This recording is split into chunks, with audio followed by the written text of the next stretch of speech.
Je m'appelle Emma, et pendant la plus grande partie de mon adolescence, tout le monde chez moi me traitait comme celle qui n'avait aucun espoir sur le plan scolaire. J'ai grandi dans une famille où ma sœur aînée, Jessica, était l'enfant prodige. La fille qui avait soi-disant hérité de toute l'intelligence, de la discipline, du talent et, selon mon père, la seule véritable chance que cette famille n'obtienne un diplôme respectable. Il l'a répété tellement de fois que ces mots se sont logés dans les recoins de mon esprit comme des tâches impossibles à effacer. Pendant ce temps, on me refilait des piles de brochures de community college, usées, comme si c'était tout ce qu'on m'autorisait à rêver. Mon père avait l'habitude de faire passer ses insultes pour des conseils. « Emma, chérie, sois réaliste », a-t-il dit un soir au dîner, pendant que Jessica exhibait son dernier prix académique. Tout le monde n'est pas fait pour l'université. Certaines personnes s'épanouissent dans les métiers. Je me souviens avoir piqué ma fourchette dans la purée en essayant de faire comme si la brûlure ne me traversait pas la poitrine. Jessica a esquissé un sourire. Pas méchant, mais avec l'assurance de quelqu'un qui n'a jamais eu à questionner sa valeur. Ma mère a hoché la tête, ajoutant « Ton père veut seulement ce qu'il y a de mieux pour toi ». Ce qu'il ne savait pas, c'est que j'étudiais en secret chaque nuit. Pendant qu'il pensait que je regardais des tutoriels de maquillage, je révisais les modules SAT de Khan Academy, je mettais en favori des cours du MIT OpenCourseWare et je surlignais des chapitres de manuels AP d'occasion que j'avais achetés avec de l'argent de babysitting. La deuxième grande humiliation est arrivée lors d'une réunion de famille où tante Margaret a annoncé « À moins que Jessica ait une bourse complète pour la State University, Emma s'en sortira très bien en Community College. » Mon oncle a ri et a ajouté « Elle trouvera peut-être quelqu'un là-bas et se posera tôt. Il n'y a rien de mal à trouver un mari plutôt que de se noyer dans les dettes. » J'ai avalé difficilement, en faisant semblant que le punch ne me brûlait pas la gorge. Dans mon sac fourre-tout, coincé entre des cahiers, se trouvait un relevé printé de mon score de SAT, affichant un éclatant 1580, des chiffres qu'ils auraient juré que je ne pourrais jamais atteindre. J'ai passé mes doigts sur les bords pliés, me demandant combien de temps je pourrais continuer à cacher quelque chose d'aussi grand. La troisième humiliation est venue de mon père encore, celle qui a fait le plus mal. Il se tenait dans le garage, à côté de piles de cartons d'université provenant de la chambre de Jessica. Il ne m'a même pas jeté un regard lorsqu'il a dit « Tu n'es pas faite pour l'université, Emma. Concentre-toi sur quelque chose de pratique. » Il l'a dit comme une conclusion, pas une opinion. Sa voix était définitive, un verdict prononcé avec assurance. Je suis restée silencieuse, sentant le béton froid sous mes pieds. Il n'avait aucune idée que, derrière la lessive sur une étagère haute, j'avais caché une teinte enveloppe de Stanford, une lettre d'ouverture précoce, m'invitant à un programme pour étudiantes potentielles. Mais ce que ma famille ne savait pas, c'est que je recevais déjà des emails mystérieux d'universités prestigieuses. Stanford m'avait écrit 2 fois. Le MIT m'avait envoyé un message à propos de leur programme d'été Women in STEM. Le portail d'admission de Yale m'avait averti que ma candidature avait été marquée comme complète plus tôt que prévu. Je gardais tout secret, enregistrant les pièces jointes dans un dossier verrouillé sur mon ordinateur, sous un nom aléatoire comme « Note de chimie unité 7 », et personne ne posait de questions. J'ai même imprimé une lettre d'éligibilité à une bourse de Northwestern et l'ai glissée dans mon cahier de calcul AP. Chaque fois que je tournais les pages, la lettre dépassait, comme une petite étreinte secrète, me rappelant que je n'imaginais pas mes capacités. Tard le soir, quand la maison était silencieuse, je m'asseyais à mon bureau sous une seule lampe. La lumière douce se répandait sur mes manuels et mes tests plans. Je pleurais souvent en silence, et non pas de tristesse, mais à cause de la pression de n'avoir personne qui croyait en moi. Je me souviens avoir tenu une brochure de Princeton une nuit, les mains tremblantes en suivant du doigt l'image de Nassau Hall. Je chuchotais. Peut-être que je peux vraiment le faire. Ça me semblait ridicule à voix haute, mais c'était aussi comme respirer. Quand j'étais submergée, j'écoutais des enregistrements de visites de campus à Yale ou Johns Hopkins, entendant les pas résonner sur les allées de pierre. À ces heures tardives, j'avais l'impression d'y être déjà. Une nuit, j'ai ouvert mon ordinateur et j'ai vu un email qui m'a coupé le souffle. Il venait d'un comité de bourse. Nous sommes heureux de vous informer que vous avez accédé à l'étape de demi-finaliste pour l'Independent Scholars Merit Award de 180 000 $. Mon cœur battait à la chamade. Je me suis touché la bouche pour ne pas me faire remarquer, parce que mon père était dans le couloir en train de dire à Jessica à quel point il était fier de son admission à la State University. Je me suis chuchotée. « Si tu savais !» Je voulais crier la nouvelle, mais à la place, j'ai imprimé l'email, l'ai plié en un tout petit carré et les glisser sous mon oreiller comme un porte-bonheur. Pendant ce temps, la date butoir du FA-FSA s'approchait, et j'avais besoin des informations de mon père. Je me suis timidement approchée de lui au salon, serrant mon ordinateur. « Papa, tu peux m'aider à signer les formulaires de FA-FSA ? J'ai besoin de tes informations financières. » Il n'a même pas levé les yeux de son téléphone. « Non ?» a-t-il dit sèchement. « Je ne vais pas signer pour une fac où tu ne survivras pas. Je ne vais pas t'aider à jeter l'argent par les fenêtres. » Ma gorge s'est serrée. « Mais c'est gratuit de s'appliquer. » J'ai murmuré. Il a balayé l'air avec dédain. J'ai dit non. Je suis restée figée, en absorbant la définitivité de son refus. Cette nuit-là, j'ai compris que j'étais entièrement seule. Mais l'email que j'ai reçu cette nuit-là allait tout changer. Je n'ai pas dormi la nuit où mon père a refusé de signer le FA-FSA. Je suis restée allongée sur le dos, à fixer le plafond, mon ordinateur ouvert à mes côtés, l'onglet FA-FSA brillant encore comme un rappel de tout ce qu'on me refusait. Vers 2 heures du matin, une notification a illuminé l'écran. Mon pouls a sauté. Quand j'ai vu l'expéditeur, Princeton University Office of Undergraduate Admissions, j'ai cliqué avec des doigts tremblants. « Félicitations !» commençait l'email. Mon cœur s'est arrêté. « Votre candidature est passée à l'étape d'examen final et nous aimerions planifier un entretien avec vous. » J'enfouissais mon visage dans les mains, des larmes perlant au coin des yeux. Le timing paraissait irréel, presque cinématique, comme si l'univers me murmurait « Tu n'as pas terminé ». Le lendemain matin, au petit déjeuner, Jessica bavardait joyeusement du choix de la déco de son dortoir à la State University. Mes parents hochaient, offrant des idées et louant son ambition. Je restais silencieuse, sirotant une tasse de thé, essayant de cacher à quel point j'étais épuisée. Ma mère a jeté un bref coup d'œil vers moi et a dit « Emma, tu as regardé le programme d'assistante dentaire dont Margaret a parlé ? Ça pourrait te convenir. » Mon père n'a même pas levé les yeux quand il a ajouté « Quelque chose de stable, quelque chose de réaliste. » J'ai fixé la vapeur qui s'élevait de ma tasse, imaginant, l'espace d'un instant, leur parler de Princeton. Au lieu de ça, j'ai répété doucement « Je m'en occupe ». Jessica m'a adressé un sourire compatissant. Du jour qu'on offre à un enfant lodi. J'ai glissé mon téléphone sous la table, relisant l'email de Princeton comme une flamme secrète qui réchauffait mes mains.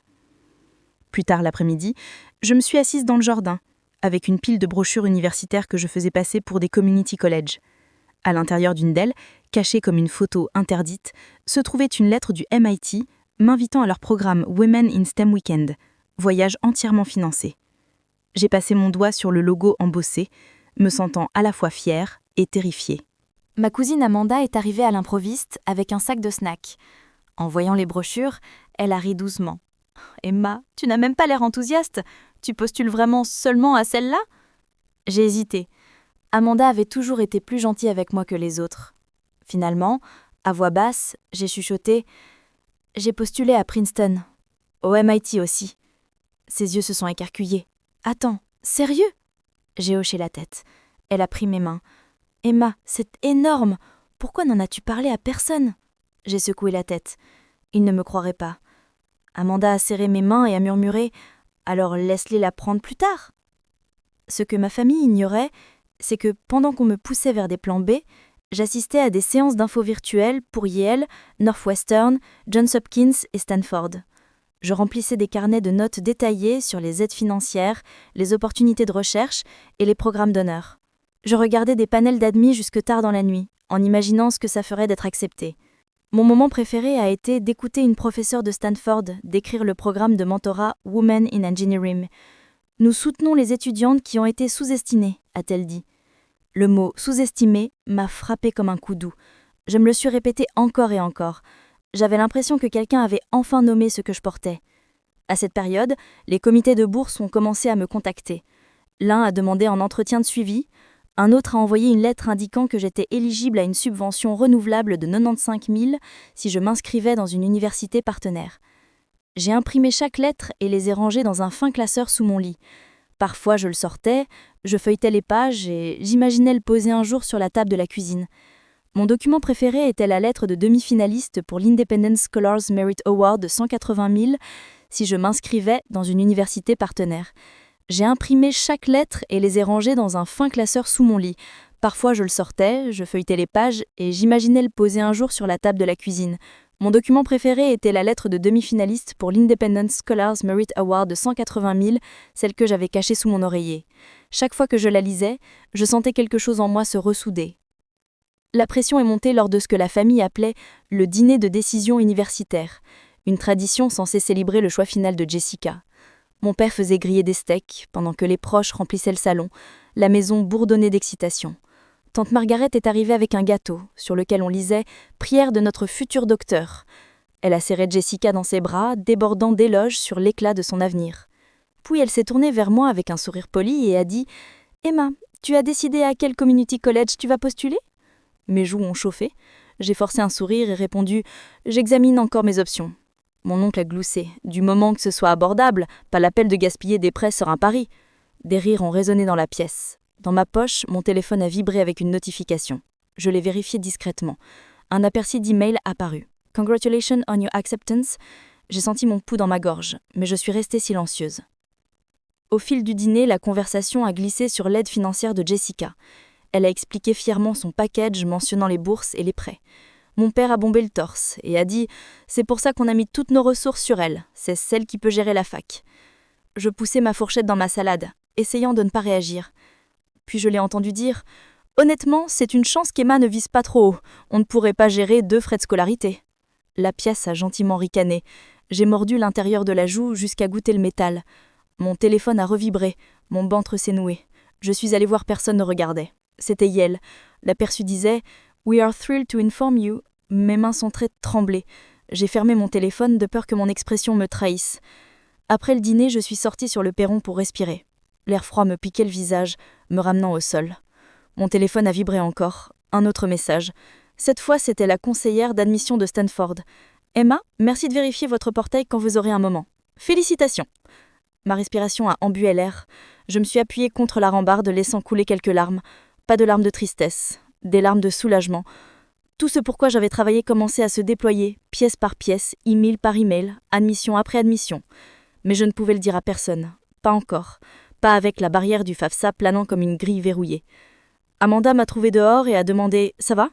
J'ai hoché la tête en m'essuyant le visage. J'ai été admise à Yale et peut-être à Stanford. Elle a poussé un petit cri, la main sur la bouche. « Emma, c'est incroyable !» Je me suis pris dans mes bras, serrant mes coudes pour stabiliser ma respiration. Mon père ne veut pas signer le FAFSA. Je ne sais pas comment je vais payer quoi que ce soit. Amanda a réfléchi un instant avant de dire « Il existe des moyens de devenir indépendante pour l'aide financière. C'est difficile, mais possible. Jeune independent ? Genre, légalement ?» Elle a hoché la tête. « Oui, si ta situation s'y prête. » Une étincelle d'espoir a vacillé dans ma poitrine. Cette nuit-là, j'ai cherché jusque l'aube, et cette recherche a tout changé. Je me suis tournée vers ma mère, espérant y trouver un peu de soutien dans son regard, peut-être même un peu de fierté. J'aurais accepté n'importe quoi, un sourire, un geste, un signe qu'elle comprenait enfin que je bâtissais quelque chose de grand. Mais au lieu de cela, j'ai vu son visage se durcir. Elle semblait tendue, presque nerveuse, comme si le succès que je venais de révéler menaçait l'équilibre qu'elle avait toujours voulu maintenir à la maison, un équilibre où mon frère brillait et où je restais dans l'ombre. « C'est bien », a-t-elle dit finalement, d'un ton mécanique, comme si elle félicitait une voisine lointaine.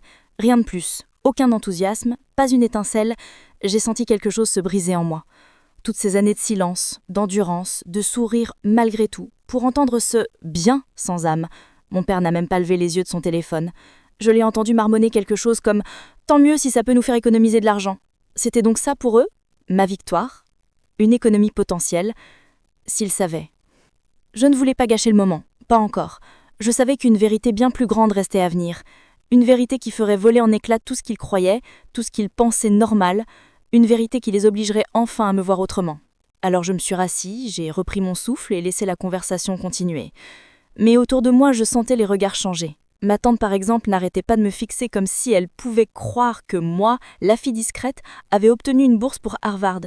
Mes cousins me posaient 1000 questions, et plus ils s'enthousiasmaient, plus mes parents se refermaient. Mon frère, évidemment, supportait mal d'être éclipsé.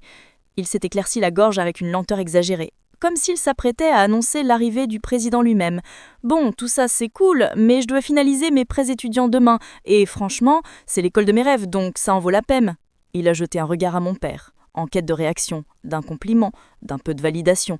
Et moi, je savais déjà ce que mes parents avaient fait. Je n'avais pas encore révélé cette partie de l'histoire, mais je savais que mon frère avait obtenu exactement ce qu'il voulait, un soutien financier sans limite. Ils avaient déjà signé pour près de 200 000 $ de prêt, juste pour qu'il brille. Et je devais être impressionnée. Je me suis tue, pour l'instant. Pendant ce temps, la fête continuait. Les invités riaient, mangeaient et prenaient des photos. Ils parlaient de projets universitaires, de déménagement, de voyages. Tout semblait normal, mais pas pour moi. Plus j'entendais parler d'avenir, plus je sentais que le mien était trop grand, trop vaste, trop inattendu pour rester enfermé plus longtemps. Je savais que ma famille m'avait toujours vue comme la plus coûteuse, la fille qui ne demandait rien, qui se contentait de peu, la fille qui ne faisait pas de vagues. Mais ce soir-là, ce n'était plus possible. Je méritais d'exister autant que n'importe qui dans cette maison. Alors, quand la musique a baissé et que tout le monde s'est rassemblé autour du gâteau, j'ai senti que le moment approchait. Un moment où toutes les apparences se briseraient. La tante qui organisait la soirée a pris la parole.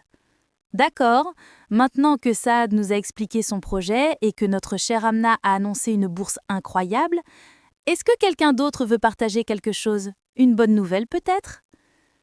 J'ai pris une grande inspiration. C'était le moment. J'ai avancé d'un pas. Mon cœur battait vite, mais pas de peur, d'impatience. Oui, moi, j'ai encore quelque chose à dire. La pièce s'est tue d'un coup. Tous les regards se sont tournés vers moi. Même mes parents ont enfin arrêté ce qu'ils faisaient. J'ai sorti un deuxième dossier. Plus épais, plus lourd. Celui qui représentait 6 mois de travail acharné, de nuits blanches, d'entretiens en ligne, de lettres de recommandation et de concours. J'ai entendu ma mère chuchoter à mon père « Elle va encore faire une annonce ?»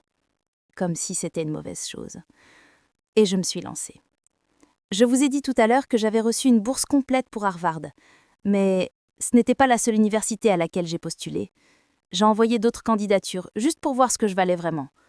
Mes cousins se sont penchés vers moi, mes tantes ont chuchoté entre elles, et mon frère m'a lancé un regard noir. Et j'ai été acceptée partout.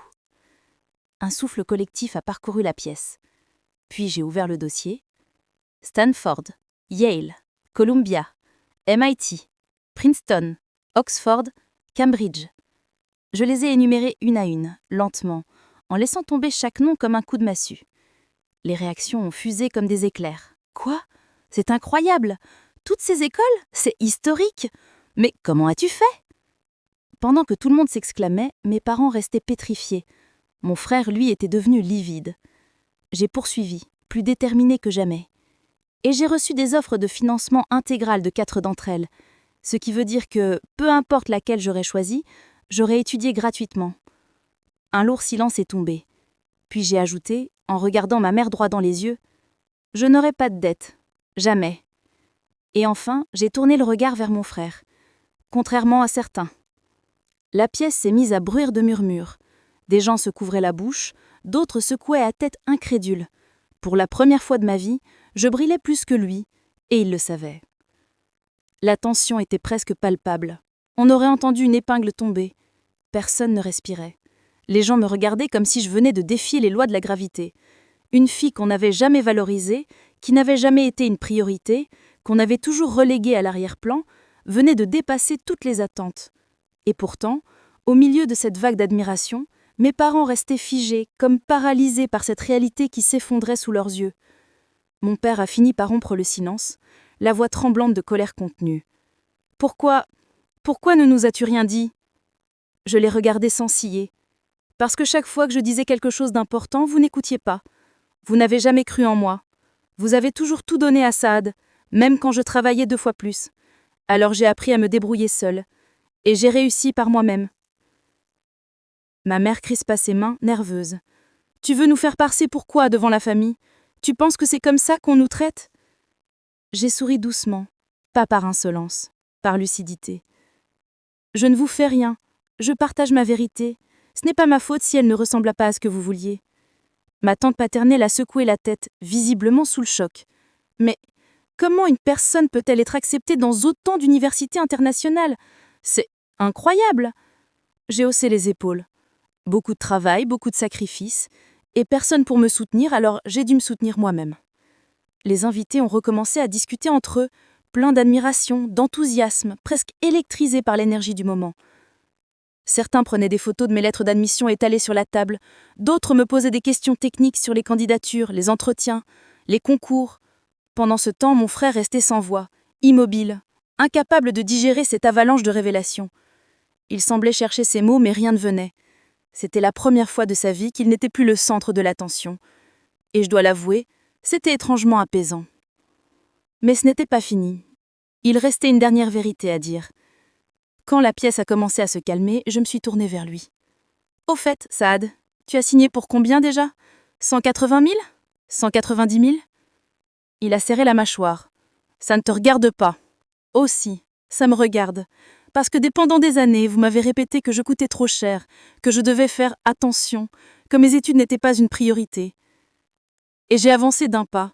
Et pourtant, aujourd'hui, c'est toi qui vas passer 15 ans à rembourser des dettes. Et moi, je me suis redressée, fière, rayonnante.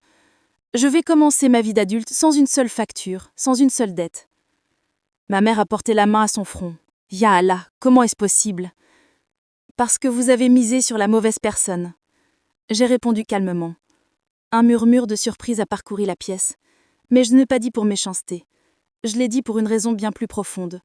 Je me suis tournée vers les invités, puis vers ma famille élargie et enfin vers mes parents. Je ne veux plus être invisible dans cette maison. Je ne veux pas que les gens décident que je mérite moins. J'ai passé ma vie entière à essayer de ne pas déranger, à faire tout ce qu'on attendait de moi, à tout supporter en silence. Mais ce soir, je refuse d'être la fille dont on minimise les réussites. J'ai pris une grande inspiration. Je suis fière de moi, et vous devriez l'être aussi. Un silence. Puis des applaudissements. De vrais applaudissements. Chaleureux, sincères. Mes cousins, mes tantes, des voisins venus pour la fête. Tout le monde applaudissait, sauf mes parents et mon frère. Mais au fond, je m'y attendais. Une tante a même essuyé une larme. « Tu es un exemple pour toutes les filles de la famille. » Une autre a ajouté « Tu vas prouver que ce n'est pas la personne favorisée qui réussit, mais celle qui travaille. » Ces mots m'ont profondément touchée, plus que je ne l'aurais imaginé. Mais je n'avais pas encore dévoilé la dernière pièce du puzzle. J'ai pris le micro sur la table et j'ai demandé doucement « Est-ce que tout le monde peut s'asseoir ? J'ai une dernière annonce, la plus importante. » Les gens se sont rassis, intrigués, excités. Mon père a chuchoté « Encore ?» Mais cette fois, je n'ai pas hésité une seule seconde. J'ai sorti une enveloppe blanche, plus élégante, plus officielle que toutes les autres. L'emblème doré brillait sous les lumières. Quand je l'ai posée sur la table, quelqu'un a chuchoté « On dirait une lettre internationale. » J'ai acquiescé, puis j'ai révélé « Ceci est ma lettre m'attribuant une bourse spéciale du Programme mondial pour les femmes en sciences et en politique internationale. Une bourse exceptionnelle, qui couvre non seulement mes études, mais aussi mon logement, mes voyages, mes dépenses personnelles et même une allocation annuelle. » Les yeux se sont agrandis. « Une allocation ? Tu veux dire qu'on te paye pour étudier ? C'est historique ?» J'ai souri. « Oui, je serai rémunérée pendant mes études. Ce programme ne sélectionne que 12 femmes par an dans le monde. Et j'en fais partie. » Des exclamations d'admiration ont éclaté. Et c'est là que j'ai porté le coup final, non pas pour humilier, mais pour délivrer une vérité que je portais depuis trop longtemps. Je me suis tournée vers mes parents. « Vous avez dépensé 200 000 $ pour que Saad ait une chance de devenir quelqu'un. » Puis j'ai désigné mon dossier. Le monde, lui, a investi en moi. Un lourd silence. Un silence qui disait tout. Un silence où, pour la première fois, mes parents ont compris ce qu'ils n'avaient jamais voulu voir. J'ai refermé mes dossiers calmement. Et maintenant, je vais vivre ma vie. Pour moi, pas pour être validée, pas pour être tolérée, pour briller, comme j'aurais dû le faire il y a longtemps. Les applaudissements ont repris, encore plus fort. Je me suis sentie légère, libre. Je me suis enfin sentie moi. La soirée a continué encore un moment, mais plus rien n'était pareil. Les gens venaient me féliciter, me demander des conseils, me dire que mon histoire m'inspirait. Mon frère est allé s'enfermer dans sa chambre, mes parents n'osaient plus parler. Et moi, au milieu de cette fête, j'ai enfin compris une chose. Je n'avais jamais eu besoin d'eux pour briller. Je n'avais jamais eu besoin de leur validation. Parce que la vérité, c'est que la lumière, je l'ai construite moi-même. Et ce soir-là, dans cette petite maison pleine de secrets, de favoritisme et de silence, j'ai repris ma place.